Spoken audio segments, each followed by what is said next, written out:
बड़ी खबर आपको बता देता हूं, बीजेपी प्रदेश अध्यक्ष को लेकर अधिसूचना जारी कर दी गई है।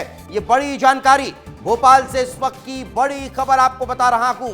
मध्य प्रदेश बीजेपी अध्यक्ष को लेकर जो चुनाव होने गए उसकी अधिसूचना जारी कर दी गई है। अब चुनाव प्रक्रिया शुरू हो चुकी है। चुनाव प्रक्रियाओं में अब ये बड़ी जानकारी आपको बता रहा हूं कि आज अधिसूचना जारी की गई है। अब कल चुनाव प्रभारी पहुंचेंगे, वे फिर इस पूरी चुनाव प्रक्रिया को आगे बढ़ाएंगे और 2 तारीख को नया प्रदेश अध्यक्ष मिलने जा रहा है। तो ये बड़ी जानकारी, 1 जुलाई को नामांकन पत्र जमा होगा, 1 जुलाई को ही नामांकन पत्रों की जांच होगी, 1 जुलाई को ही रात तक जो सूची है वो जारी कर दी जाएगी। तो अंतिम सूची बनकर तैयार हो जाएगी। तो बीजेपी की ये चुनावी प्रक्रिया शुरू हो चुकी है और इस वक्त जो बड़ी जानकारी है, अधिसूचना जारी कर दी गई है और इस अधिसूचना में ये बड़ी बातें निकलकर सामने आ रही है, जो मैं आपको बता रहा हूं कि किस तरह से चुनाव प्रक्रिया होगी, किस तरह से इस चुनाव प्रक्रिया को संपन्न कराया जाएगा, उसकी एक एक करके अब डिटेल सामने आ चुकी है। जो पहली जानकारी है वो मैं आपको बता रहा हूं कि 1 तारीख को नामांकन दाखिल किया जाएगा। नामांकन पत्र 1 जुलाई को दाखिल होगा, नामांकन पत्रों की जांच भी उसी तारीख को होगी और साथ ही साथ 1 जुलाई को ही रात तक ये प्रक्रियाएं फाइनल हो जाएंगी। और इस वक्त मेरे सहयोगी विवेक मेरे साथ जुड़ चुके हैं। विवेक, क्या ताजा जानकारी चुनाव प्रक्रिया को लेकर? बिल्कुल, देखिए दीपेश, ये बड़ी खबर आपको बता रहे हैं, इस वक्त की सबसे बड़ी खबर है क्योंकि अधिसूचना जारी हो चुकी है। और सबसे खास ये है कि ये जो अधिसूचना आई है उसमें ये साफ साफ तय हो गया कि चुनाव प्रक्रिया कैसे पूरी की जाएगी। चुनाव प्रक्रिया कैसे पूरी की जाएगी, ये नामांकन पत्र जमा करने की 1 जुलाई तारीख तय की गई है। शाम 4:30 बजे से लेकर 6:30 बजे तक नामांकन पत्र जमा करने की ये तारीख तय है, समय तय है। नामांकन पत्रों की जांच उसी दिन हो जाएगी 1 जुलाई को शाम 6:30 से लेकर 7:30 बजे तक, यानी कि 1 घंटे में। इसके अलावा खबर यह नहीं है कि नामांकन पत्र अगर कोई लेता है उम्मीदवार तो उसको भी समय दिया गया है 7:30 से लेकर 8 बजे तक। आधे घंटे का समय है कि आधे घंटे में वो नामांकन पत्र वापस ले सके। उसके बाद नामांकन पत्रों की अंतिम सूची की घोषणा होगी और रात 8:30 बजे ये तय हो जाएगा कि कौन से उम्मीदवार प्रदेश अध्यक्ष बनने की दौड़ में है, किन किन उम्मीदवारों का चयन। बिल्कुल, ये बड़ी बात जो विवेक आप बता रहे हैं कि तारीख तय कर दी गई है। 1 जुलाई वो तारीख रहने वाली है। उस 1 जुलाई को ही नामांकन जमा किया जाएगा, नामांकन जांचा जाएगा और नामांकन की प्रक्रियाओं को लेकर ये वक्त तय कर दिया गया है, समय तय कर दिया गया है। जैसा कि विवेक बता रहे थे कि आज यानी 30 तारीख को अधिसूचना जारी कर दी गई है। राज्य निर्वाचन मंडल की सूची का प्रकाशन भी आज की अब से कुछ देर बाद होने वाला है। नामांकन पत्र जो है वो जमा करने की तारीख 1 जुलाई रहने वाली है। शाम 4:30 बजे से 6:30 बजे के बीच ये नामांकन जमा करने होंगे। नामांकन पत्रों की जांच शाम 6:30 बजे से 7:30 बजे के बीच होगी। तो वहीं नामांकन पत्र वापस लेने का जो समय है वो 7:30 बजे से 8 बजे के बीच रहने वाला है। विवेक, तो ये सब कुछ तय हो रहा है। दीपेश, बड़ी खबर है, 2 जुलाई को 3 घंटे वोटिंग होगी और दोपहर 2 बजे परिणाम सामने आ जाएगा। 11 बजे से 2 बजे तक 2 जुलाई को वोटिंग होगी। उसके बाद ये तय हो जाएगा कि बीजेपी का प्रदेश अध्यक्ष किसे बनाया गया है। बहुत बड़ी खबर आ रही है, चुनावी प्रक्रिया कैसे कैसे पूरी होगी ये आपको बता रहे हैं। और ये चुनावी प्रक्रिया इस बात की तरफ इशारा कर रहा है कि लोकतांत्रिक तरीके से बीजेपी अपना प्रदेश अध्यक्ष चुनने जा रही है। क्योंकि अमूमन हम देखते रहे हैं कि एक सूची आती है, उसमें कहा जाता है कि फलाने फलाने फलाने राज्य के प्रदेश अध्यक्ष होंगे, लेकिन अब पूरी चुनावी प्रक्रिया को लेकर यहां पर अधिसूचना जारी हो गई है। लेकिन विवेक, एक तरफ अधिसूचना जारी हो चुकी है, अब दूसरी तरफ नामों को लेकर चर्चा तेज हो रही है। कौन वो लोग हो सकते हैं जो नामांकन दाखिल करेंगे, कौन अपना नामांकन वापस ले सकता है, ये जरा दिलचस्प रहने वाला। मैं लौटूंगा आपके पास, लेकिन विवेक राणा इस वक्त मेरे सहयोगी मेरे साथ जुड़ चुके हैं। विवेक, अधिसूचना जारी कर दी गई है, 2 तारीख दोपहर 2 बजे के बाद कौन मध्य प्रदेश का बीजेपी अध्यक्ष होगा वो तय हो जाएगा। अभी कोई नेता आसपास नजर आ रहे हैं क्या विवेक? बातचीत करिए जरा। बिल्कुल, पहले तो मैं आपको अधिसूचना दिखाना चाहता हूं कि किस प्रकार से जो अधिसूचना है वो कहीं ना कहीं दी गई है। और दोपहर 2 बजे के समय की यदि बात करें तो दोपहर 2 बजे यानी 2 तारीख को जो परिणाम है वह साफ हो जाएंगे। बीजेपी का प्रदेश अध्यक्ष कौन यह साफ हो जाएगा। साथ ही सांसद और विधायकों की यदि बात करें तो आप देख सकते हैं कि जो विष्णुदत्त शर्मा है उनको सांसद प्रदेश अध्यक्ष खजुराहो जो सांसद प्रतिनिधि रहेंगे, जो विधायक प्रतिनिधि है मध्य प्रदेश के मुख्यमंत्री डॉक्टर मोहन यादव रहेंगे। साथ ही यदि नेताओं की यदि बात करें तो आप तस्वीर देख सकते हैं कि लगातार भारतीय जनता पार्टी के कार्यालय में लगातार नेताओं के आने जाने का जो सिलसिला है वह लगातार जारी है। और आप देख सकते हैं कि मध्य प्रदेश के बीजेपी पार्टी के प्रदेश विष्णुदत्त शर्मा भी हैं। सर, अधिसूचना जारी हो गई सर? वो तो आपने देखा ही, जारी है। रेस में कई नाम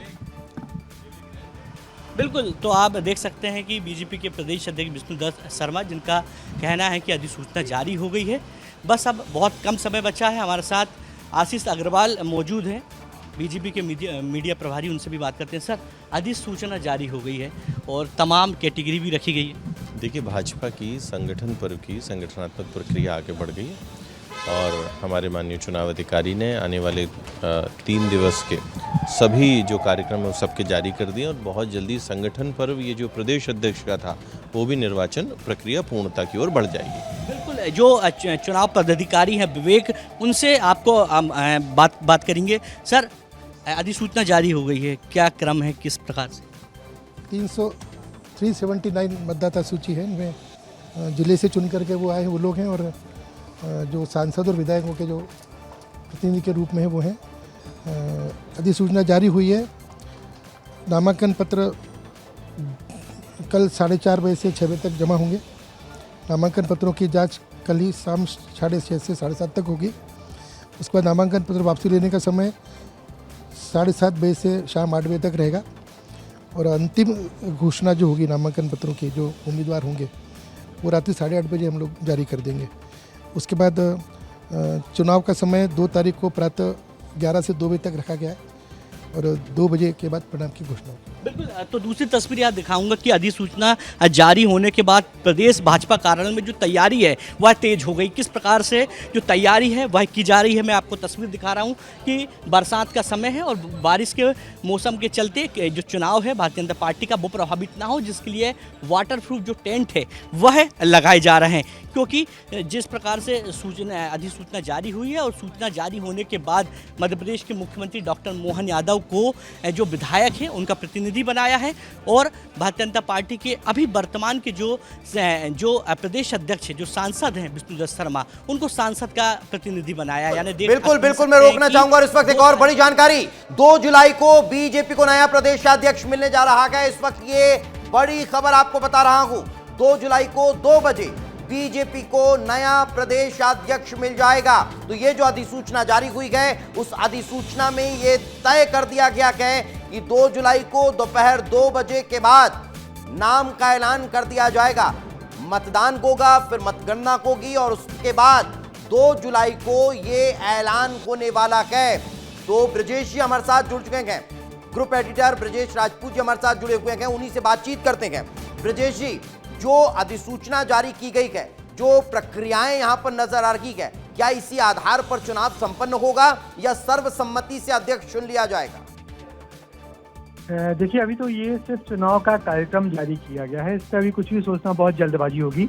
आमतौर पर बीजेपी में चुनाव नहीं होते। हम यदि पुराना इतिहास पढ़ते हैं तो याद आएगा कि सन 2000 में ही शिवराज सिंह वर्सेस विक्रम वर्मा का एक बड़ा चुनाव हुआ था, जिसमें विक्रम वर्मा बहुत भारी मतों से जीते थे और तब शिवराज सिंह को बिठाने की काफ़ी कोशिश की गई थी कि आप चुनाव मत लड़िए, मगर शिवराज सिंह चौहान ने नए युवाओं को लेकर टीम बनाने की कोशिश की थी अध्यक्ष बनने की, मगर वो नहीं बन पाए थे। अब ये जो चुनाव प्रक्रिया शुरू हो गई है, तो चुनाव प्रक्रिया शुरू में आप देखिए तो नामांकन कल जमा होंगे 4:30 से 6:30 तक और नामांकन वापस लिए जाएंगे 7:30 से 8 बजे तक। यदि कोई 2 नामांकन नहीं आए, यदि 2 लोगों का नाम नहीं आया, आमतौर पर होता है कि पार्टी का एक नाम आ जाता है और उस नाम का व्यक्ति नामांकन भर देता है। मगर यदि नहीं आता है तो हम उम्मीद कर सकते हैं कि कल 7:30 बजे तक या कल 6:30 बजे तक हम सबको पता लग जाएगा यदि एक नामांकन होगा तो पार्टी का अगला अध्यक्ष कौन होगा। मगर यदि 2 नामांकन आते हैं, जिनकी उम्मीद बहुत कम है, मैं आपको फिर बता रहा हूँ, 2 लोग नामांकन दायर करेंगे, इसकी उम्मीद बहुत कम है। ऐसा पहले भी शायद कभी देखने को मिला हो। पुराने चुनाव प्रक्रियाएं मध्य प्रदेश में भारतीय जनता पार्टी की क्या कहती है? मैंने आपको बताया ना कि सन 2000 में शिवराज सिंह वर्सेस विक्रम वर्मा के बीच ऐसा ही चुनाव हुआ था अध्यक्ष पद के लिए। दोनों अध्यक्ष पद के लिए आमने सामने खड़े हो गए थे, तब विक्रम वर्मा चूंकि पार्टी के प्रत्याशी थे, इसलिए विक्रम वर्मा 200 वोट मिले थे उनको, और शिवराज सिंह चौहान को आधे से भी कम वोट मिले थे। तब शिवराज सिंह चौहान अध्यक्ष पद का चुनाव लड़े थे, तो अध्यक्ष पद का चुनाव बुरी तरह वो हार गए थे। तो आमतौर पर ऐसा बहुत ही कम होता है कि जो अध्यक्ष पार्टी की तरफ से हो वो हारे, मगर अभी जो चुनाव प्रक्रिया जिस तरीके से सभी राज्यों में हो रही है उससे बिल्कुल नहीं लग रहा कि किसी प्रकार से कोई चुनाव होगा। कोई एक नाम आएगा, उस नाम के आधार पर वो नामांकन भर दिया जाएगा। लेकिन ब्रजेश जी एक सवाल ये है कि जैसा हमने पूरी अधिसूचना पढ़ी है कि नामांकन दाखिल करने से लेकर नाम वापसी तक, स्क्रूटनी से लेकर फिर अगले दिन ऐलान तक, ये क्या ये बता रहा है कि बीजेपी में एक नाम पर सहमति नहीं बन पाई है, इसलिए ये चुनावी ओपन प्लेटफॉर्म तैयार करना पड़ा है? नहीं, इसको कहना भी, ये नामांकन की एक सामान्य प्रक्रिया है, नामांकन की बहुत सामान्य प्रक्रिया। कोई भी चुनाव ऐसा होगा तो इसी तरीके से शेड्यूल किया जाएगा। तो अभी तो जस्ट शेड्यूलिंग है। यदि एक नाम होगा तो उसमें भी ये प्रक्रिया होगी, और एक नाम होगा तो हम सबको 6:30 बजे तक, कल शाम को 6:30 बजे तक पता लग जाएगा कि एक ही नाम जमा हुआ है। फिर उसके नामांकन की जांच, वापस आने, ये सब कुछ बहुत मायने नहीं रह जाएगा। बड़ी बात है यदि एक नामांकन होगा। आपके अनुसार क्या होने वाला है? एक ही नाम रहेगा जो तय कर लिया है पार्टी ने, वही नामांकन दाखिल होगा, या फिर लग रहा है कि ऐसा कोई दूसरा नाम सामने आ सकता है जो प्रदेशाध्यक्ष की दौड़ में हो और चाहता हो कि चुनाव हो जाए? हाँ, मुझे नहीं लगता कि कोई दो नाम आएंगे, सिर्फ एक ही नाम सामने आएगा। जो कल धर्मेंद्र प्रधान आ रहे हैं वो एक नाम लेके आएंगे, उस नाम की सहमति बनाने की कोशिश करेंगे, उस व्यक्ति का नामांकन भरवा दिया जाएगा और वही चुन लिया जाएगा। किसी चुनाव की कोई जरूरत नहीं पड़ेगी, बीजेपी का ऐसा प्रावधान होता है। और आप ये जिस शेड्यूल की अधिसूचना की बात कर रहे हैं, ये सिर्फ शेड्यूलिंग है। यदि चुनाव में और लोग उतरते हैं, कोई बागी भी उतरता है, तो इस तरीके से चुनाव किया जाएगा। मगर अभी मध्य प्रदेश में किसी बागी व्यक्ति के चुनाव लड़ने की उम्मीद नहीं है। सिर्फ और सिर्फ एक व्यक्ति होगा जिसका नाम धर्मेंद्र प्रधान लेके आ रहे हैं, वो नामांकन भर देगा। मतलब आपकी बातों से क्या ये तय माना जाए कि मध्य प्रदेश में एक नाम पर सहमति नहीं बनी है, यहाँ पर एक पैनल तैयार किया गया है, वो केंद्र को भेजा गया है और अब केंद्र से ही धर्मेंद्र प्रधान चिट्ठी लेकर आ रखे हैं और वही अध्यक्ष बनेगा? नहीं, देखिए, फिर हम जल्दबाजी कर रहे हैं। ऐसा कोई पैनल भी नहीं बना है, सिर्फ एक नाम जो आलाकमान चाहता है। जैसा अभी हम लोग ने देखा कि आज तेलंगाना और तमाम जगहों के नाम सामने आने लगे हैं। तेलंगाना, आंध्र प्रदेश, हिमाचल प्रदेश और उत्तराखंड, तो नाम तो सामने आने लगे, मगर मध्य प्रदेश का नाम अभी भी अटका हुआ बाकी है। तो उस नाम को लेके कोई अभी पैनल नहीं बना है। उस नाम जो आलाकमान चाहता है, जो आरएसएस की सहमति से तय हुआ है, वो नाम लेके धर्मेंद्र प्रधान आएंगे। उस व्यक्ति को शाम तक बता दिया जाएगा कि कल दोपहर तक उम्मीद है कि कल शाम तक ही मध्य प्रदेश भारतीय जनता पार्टी का कौन नया अध्यक्ष होगा वो अब फाइनल हो सकता है। लेकिन फिलहाल बहुत बहुत शुक्रिया ब्रजेश जी हमारे साथ चर्चा में जुड़ने के लिए।